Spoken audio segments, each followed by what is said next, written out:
महराज मलिक ने कुछ वक्त पहले 3 बातें कही थी और अब उन्हीं बातों को आगा रउल्ला मेहदी की जानिब से दोहराया गया है। लेकिन क्या जरूरत पड़ी उन बातों को दोहराने की और वो 3 बातें क्या है, आइए बताता हूं, लेकिन वीडियो को शेयर कर दीजिए, बिल्कुल भी स्किप मत करना।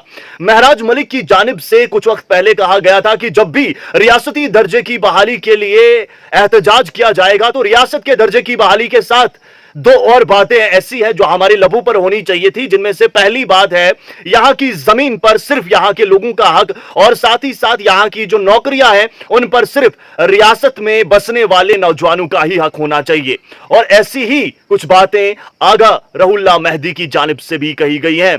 आगा रउल्ला मेहदी की हम बात करें तो नेशनल कॉन्फ्रेंस में है और एमपी भी है, लेकिन नेशनल कॉन्फ्रेंस के खिलाफ ही बोलने की वजह से वो शहसुर्खियों में रहते हैं। बहुत से लोग उन्हें पसंद करते हैं कि बेबाक बोलते हैं, सच्चाई पे बोलते हैं, लेकिन इस बार जो उन्होंने कहा शायद ही किसी ने सोचा होगा। उन्होंने वाजे कर दिया कि नेशनल कॉन्फ्रेंस की जानिब से जो ये एहतजाज किया जा रहा है ये सिर्फ और सिर्फ अपनी ताकत को बढ़ाने के लिए रियासती दर्जे की मांग कर रहे हैं। यहां के लोगों के साथ कोई भी सरोकार नहीं है, यहां के नौजवानों की नौकरियों के साथ कोई भी सरोकार नहीं है। इससे एक बड़ा सवाल पैदा होता है कि क्या उमर सरकार सिर्फ और सिर्फ अपनी ताकत को बढ़ाने के लिए रियासती दर्जे की मांग कर रही है, या फिर सईद आगा रउल्ला मेहदी की जानिब से जिन लफ्जों का इंतखाब किया गया वही गलत थे।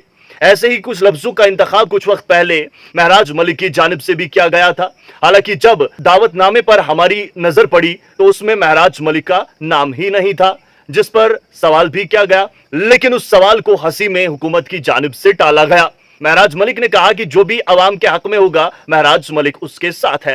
खैर, यहां पर एक और खबर मंजर आम पर आ रही है कि कोई नई पार्टी हो सकता है मंजर आम पर आएगी नहीं आएगी वो तो आने वाला कल बताएगा, लेकिन कल की बात हो रही है तो जंतर मंतर पे होने वाले प्रोटेस्ट को नहीं भूल सकते हैं जो एनसी की जानिब से ऐलान किया गया है। इसमें बड़े बड़े नेताओं को भी दावत भेजी गई है, तो क्या एनसी को वहां पर जाने की इजाजत दी जाएगी? क्योंकि जंतर मंतर पर ऑलरेडी सीजेपी अपना दबदबा कायम किए हुए है। सोनम वांगचुक की हालत भी काफी ज्यादा खराब है, लगातार भूख हड़ताल पर बैठे हैं, सिर्फ और सिर्फ पानी के सहारे उनका दिन कट रहा है। अभी तक 7 से 8 किलो वजन कम हो चुका है, लेकिन उनकी जानिब से उठाई गई जो मांगे हैं उनको भी अभी तक पूरा नहीं किया गया है। तो क्या यहां पर रियासती दर्जे की बहाली का जो मुद्दा हुकूमत उठाने जा रही है या कोशिश कर रही है वो रियासत की दर्जे की बहाली होगी या फिर नहीं, एक बहुत बड़ा सवाल है। और इस वीडियो में उठे गए बहुत से सवालों के जवाब मैं आपकी जुबानी भी जानना चाहता हूं। सवाल नंबर 1, क्या महराज मलिक या आगा रउल्ला मेहदी की जानिब से